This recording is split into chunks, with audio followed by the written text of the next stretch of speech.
Di tahun 2015 lalu, publik Kanada dibuat heboh dengan penemuan jasad seorang pria di dalam beberapa kantong plastik di rumahnya di Vancouver Barat. Polisi kemudian mengidentifikasi jasad tersebut yang merupakan seorang miliarder asal Cina yang bernama Gang Yuan. Cerita berawal dari seorang pria yang bernama Zhao Li.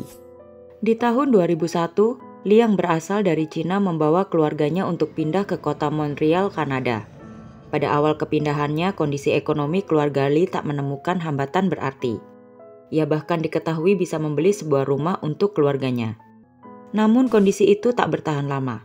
Dari waktu ke waktu, Li mulai kewalahan untuk mencukupi kebutuhan finansial keluarganya. Saat itu Li pun mulai patah arah. Dalam kondisi yang serba sulit, Li kemudian bertemu dengan Gang Yuan. Gang Yuan sendiri diketahui merupakan salah satu sepupu dari istri Li yang bernama Li Xiaoli. Namun karena Li Xiaoli merupakan anak adopsi, secara teori mereka tidak sedarah. Hubungan Gang Yuan dan Li Xiaoli juga tidak terlalu dekat. Saat itu Li mulai berkomunikasi dengan Gang Yuan karena kondisi ekonominya yang bisa dibilang kaya raya. Tentu keluarga Li membutuhkan bantuan dari Gang Yuan. Sedikit tentang Gang Yuan, ia adalah pria kelahiran tahun 1973 yang mempunyai sifat emosional sejak kecil. Namun walau begitu, Yuan dikenal memiliki otak yang encer, terutama dalam berbisnis. Di tahun 2005, Yuan sudah mempunyai bisnis tambang batu bara yang membuatnya menjadi seorang miliarder di usianya yang baru menginjak 32 tahun. Berkeinginan untuk mengembangkan bisnisnya, di tahun 2007, Yuan kemudian mencoba peruntungan dengan pindah ke Kanada. Di sana ia tentu langsung memiliki tempat tinggal yang mewah. Yuan diketahui membeli sebuah pulau yang bernilai sekitar 25 miliar rupiah, sebuah villa seharga 90 miliar rupiah, dan juga villa mewah bergaya Tudor yang bernilai 200 miliar rupiah. Yuan juga memiliki beberapa mobil mewah dan juga kapal pesiar. Mempunyai bisnis sukses tentu membuat Yuan tak selalu bisa menggunakan barang-barang tersebut termasuk rumah mewahnya. Ia diketahui sering melakukan perjalanan bisnis ke Cina. Oleh karena itu, Yuan kemudian menawarkan pekerjaan kepada Li untuk merawat propertinya di Kanada. Li pun dengan senang hati langsung menerima penawaran Yuan tersebut. Di tahun 2010, Li kemudian memboyong keluarganya untuk tinggal di salah satu rumah mewah milik Yuan di Vancouver.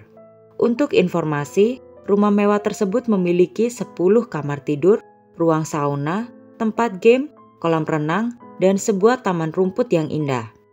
Li dan keluarga seakan hidup dalam mimpi mereka. Seperti diketahui, bisnis Yuan saat tiba di Kanada tak hanya tambang batu bara. Ia juga mempunyai bisnis investasi properti dan juga perusahaan di bidang pertanian. Di perusahaan tersebut, Yuan memperkerjakan Li dan juga istrinya sebagai chef. Perusahaan itu sendiri ditengarai meraup omset fantastis. Bersamaan dengan kesuksesan itu, tentu Li dan istrinya juga mendapatkan bayaran yang tinggi. Meski mempunyai bisnis yang sukses tak membuat Yuan selalu bermain bersih. Diketahui demi menghindari pajak tinggi, Yuan membeli properti dan juga beberapa mobil mewah yang diatasnamakan Zhao Li. Tak sampai di situ, Yuan juga menanggung semua biaya hidup Li dan keluarganya selama tinggal di rumahnya. Tak ketinggalan, Yuan juga membiayai kuliah anak Li yang bernama Florence di Italia. Florence diketahui merupakan sosok wanita yang rupawan. Florence juga sempat mengikuti sebuah reality show yang menunjukkan kehidupan mewah wanita keturunan Asia yang bernama Ultra Rich Asian Girls di Kanada. Di acara tersebut, Florence menunjukkan barang-barang mewah yang ia miliki. Florence begitu membanggakan rumah yang ia tinggali tanpa orang tahu semua itu milik Yuan. Ia sukses membuat para penonton berdecak kagum. Acara itu berakhir dengan sukses. Sementara itu di tahun 2013, Yuan diketahui memberikan pinjaman uang kepada Li sebesar 30 miliar rupiah yang digunakan untuk berinvestasi saham. Tapi Li kemudian rugi hampir 90% dari uangnya. Hal ini membuat Li sangat kecewa karena ia sekarang juga mempunyai hutang kepada Yuan dengan jumlah yang tak kecil. Meski begitu, uang kerugian tersebut tak begitu ada gunanya bagi Yuan. Ia diketahui masih sering berburu bersama Li dan melakukan hobi yang sama. Namun, petaka datang di bulan Mei tahun 2015. Saat itu Lee menunjukkan sebuah rak senjata buatannya sendiri kepada Yuan. Lee tentu bersemangat menjelaskan kepada Yuan tentang produknya tersebut. Setelah melihat dan mendengarkan penjelasan Lee tentang rak tersebut, Yuan rupanya juga tertarik. Yuan pun akhirnya memutuskan untuk membuat perusahaan rak senjata dengan Lee sebagai partnernya. Dalam pembicaraan itu, Yuan menyebutkan kalau nantinya Lee akan digaji 60 juta tiap bulannya. Lee terlihat kecewa dengan angka yang disebutkan Yuan itu karena ia beranggapan rak senjata itu adalah penemuannya. Jadi sudah sepantasnya ia mendapatkan gaji yang lebih besar. Yuan kemudian mengatakan kalau rak buatan Lee bukan suatu penemuan yang luar biasa. Barang seperti itu juga dengan mudah ditiru oleh orang lain. Namun hal yang benar-benar membuat emosi Lee memuncak, yaitu saat Yuan mengatakan ia akan memberikan Lee bagian 50% jika ia mengizinkannya untuk menikahi anak Lee, yakni Florence. Lee menjawab kalau permintaan Yuan itu tak masuk akal, karena seperti diketahui, Florence masih merupakan keponakannya meski tidak sedarah. Lee pun menolak permintaan Yuan tersebut karena ia tahu bagaimana Yuan memperlakukan para wanita di hidupnya. Lee tak mau anaknya menjadi mainan Yuan selanjutnya. Saat itu Lee langsung emosi dan berkata kalau ia tak mau lagi menjadi bagian dari perusahaan yang akan mereka dirikan. Lee kemudian memegang kerah baju Yuan dan melayangkan beberapa kali bogem mentah ke arah wajah miliarder itu. Keduanya terlibat pertengkaran sampai akhirnya Lee mengambil sebuah senapan dan ia arahkan kepada Yuan. Bukannya takut, Yuan malah tertawa dan mengatakan kalau Lee tak akan berani untuk menembakkan senjata itu kepadanya. Emosi Lee yang sudah campur aduk membuatnya gelap mata. Ia kemudian menembak Yuan beberapa kali hingga tewas.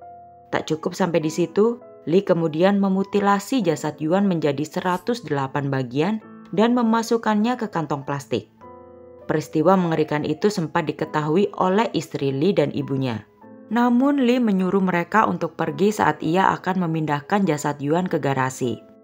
Lee beralasan saat itu ia mendapatkan seekor beruang dalam perburuannya. Namun kecurigaan istri Lee pun membuatnya menelpon pihak kepolisian. Sesampainya di lokasi, polisi tak langsung masuk ke rumah karena khawatir Lee bersenjata. Polisi memilih untuk di luar rumah dan mencoba menghubungi Lee via telepon. Tentunya Lee tak mengangkat panggilan telepon tersebut.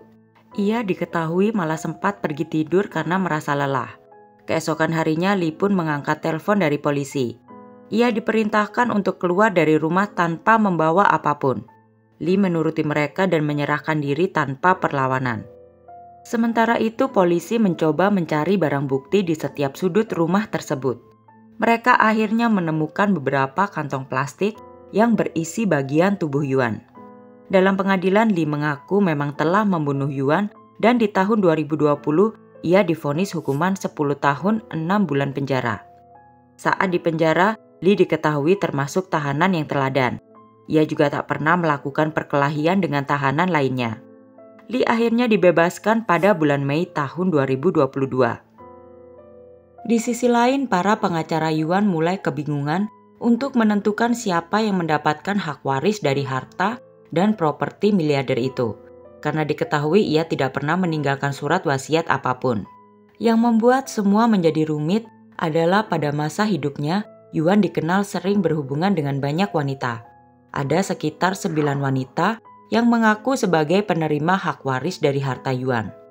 Mereka bahkan secara bersamaan mendatangi rumah duka untuk mengenang Yuan dan untuk memperebutkan harta peninggalan miliarder itu. Selanjutnya pihak pengadilan pun melakukan tes DNA kepada anak dari masing-masing wanita tersebut. Hasil DNA menyebutkan kalau 5 anak dari 9 wanita tersebut merupakan anak biologis dari Yuan. Selain itu, harta peninggalan Yuan juga diberi kepada orang-orang terdekatnya.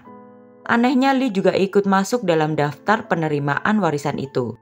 Lee dianggap berhak mendapatkan sebidang tanah dan rumah milik Yuan. Sementara itu, beberapa bulan setelah kematian Yuan, Florence diketahui memposting sebuah foto yang memperlihatkan saat ia sedang berlibur dengan pacarnya. Bagaimana menurut kamu tentang kasus ini? Share pendapat kamu di kolom komentar ya, dan jangan lupa subscribe.